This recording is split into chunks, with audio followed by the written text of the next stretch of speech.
last 10 years, they've had this program, and it offers a $3 per day incentive for people who will shift from driving to another mode. They've had 20,000 people take advantage of this over 10 years, and 83%, sorry, was the drive alone daily trips over the course of their time before joining the program. And it reduced the driving by half. So it was a significant drop. It was over a 3-month period. But the really big news is that 74% have continued using this 2 years after the program, after their enrollment ended. This is the significant news. Not that you can pay people to do something for a short period of time, but that there is a lasting benefit to it. We've done surveys now of 4 different waves, 4 different populations, from 3 to 6 months after the program ended. Then we've done another survey for 2 of the populations, 12 to 15 months out, and another one out 24 months to see what that drop-off is. And this was a quite surprising retention rate. If you look at the New Jersey numbers, this Carpooling Makes Sense, which was a similar program, except it was offered to anybody driving, carpooling, it didn't matter as long as you would carpool during this time period. And they attracted 37,000 commuters over about, not quite 4 years. 33% were new carpoolers, 3% increased their carpooling, and in the survey that we did that was 6 months after the program ended, we had 84% who were continuing.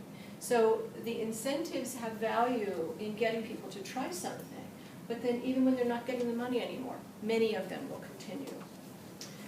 Other worksite TDM services can offer a positive benefit to employees. One of the big issues with any kind of parking control, whether it is a parking supply control, parking cost amount control, is that there can be a lot of resistance to it. At least still in this country, many people think, what is that? Free parking is a right, not a privilege, it's a right. So one of the things that is very commonly done when a parking charge is going to be put into place where there was no parking charge before is to offer other kinds of services. Some of the things, and these are those services to address the other secondary points that I had, or many of them. Convenience, reserved or preferential parking for carpools, common one. Guaranteed ride home, carpool matching, bike or trip planning, bike racks. Flexibility services offer an occasional parking pass. You don't have someone who has it every day, they don't have a monthly pass, but you allow them 1 day a month, 2 days a month to park for free, perhaps. Car sharing, casual carpool networks, slugging, for those of you who know that term. Flexible work schedules, comfort things, familiarity. There are a host of different services that can be offered as part of a package. In 2010, back to State of the Commute, 77% of Arlington workers had access to some worksite TDM services. This is versus 61% of the region as a whole. So here again, Arlington is doing extremely well in encouraging employers to offer services. And if you look at that top bar, the really dramatic one is the share of employers, or I should say employees in Arlington who had access to a transit subsidy was 2/3. 2/3 of employees that were surveyed said they had access to a subsidy, compared to only about half region-wide. Of course, you offer a transit subsidy where transit exists, so it's more common typically in the core. But even if you look at the information on travel options and biking and walking, Arlington employers were more likely to be offering these services than were employers generally in the region. And this slide is like the one I showed you a moment ago on the parking. This is comparing the mode split for employers, or employees rather, who said services were available and those who said services were not available. In this case, 71% of the employees who said, my employers do not offer any services, said they drove alone. And this is also just in Arlington workers. Among employees who said, yes, my employer does offer these things, the drive-alone rate was 51%. And the transit number, of course, is where you see a big difference, but even among the carpoolers and the bike and or bus riders, also, you had that same relationship. When those services are offered, people will take advantage of them. Commercial building survey that I mentioned earlier had a similar kind of relationship. The state of the commute, that chart was just showing you when something is offered, when it's not offered. This was looking at the level of TDM. The low level was some kind of information services, one or two services being offered at the building or employer level. The moderate level was some sort of a subsidy and not much else. And the high level was a subsidy and a number of other services. And here you can see a really distinct pattern of the drive-alone rate going down dramatically and a corresponding increase in the transit ridership.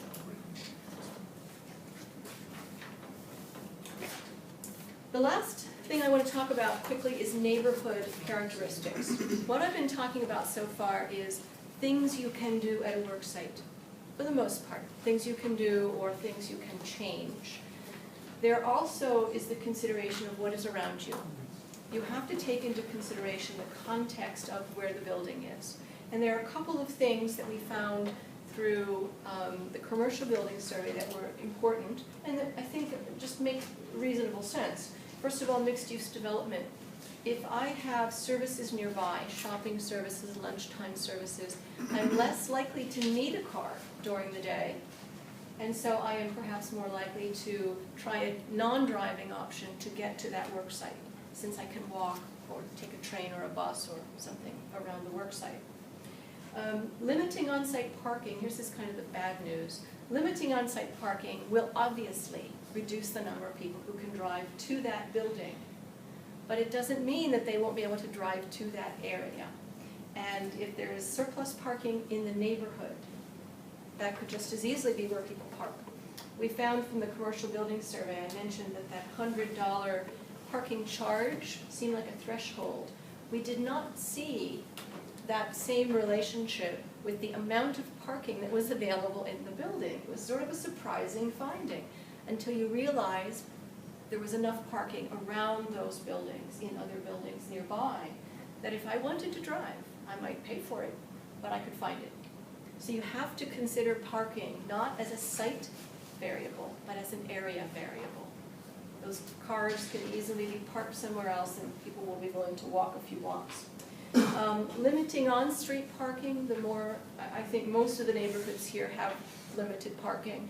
It clearly creates the case that employees cannot park there all day without fearing tickets, spillover parking issues. And finally, proximity to HOV lanes. I had added in the hot lanes there. I'm not sure about that yet.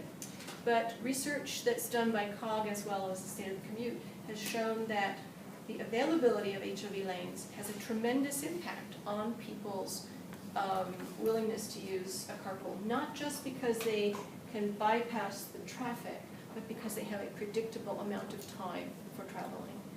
So that is my summary slide is, what can we say? Oh yeah, we go back to that. I have a question when you're finished. On this one? I didn't realize you hadn't finished your summary slide. This is my last so summary slide. I was waiting for you to. Okay, my last summary slide. What can we say about mode split and influence on mode split? And this is, to boil this down into one page is heroic. Access to transit is of prime importance. If you don't have transit, you will be lucky to get something on the order of 10% mode split, even if you really push it, 10 to 15. If you do have transit, you have what I call the Manhattan effect. You don't really have to work very hard because people will gravitate to it. Having said that, people will be resentful about it if they have to pay. Parking is a very, very powerful tool. I don't know how much I can emphasize it more than that. TDM services can have a very measurable impact and a measurable influence if they're significant and if the strategies are well targeted. Targeting to the specific people and targeting the specific modes that you think can be successful.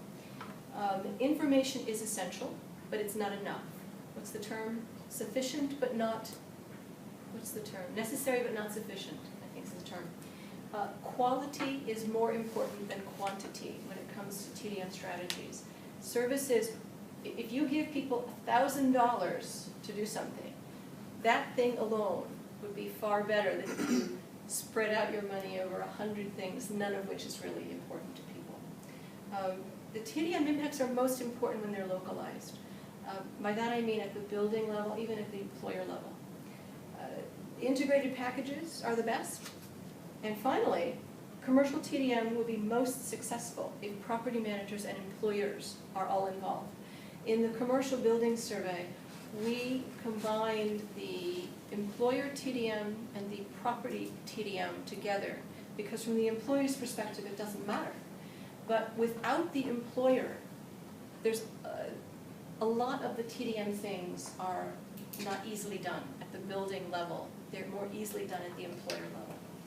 And so with that, I will stop, and I know I went way over my time, but That's yes, all right. questions? Good.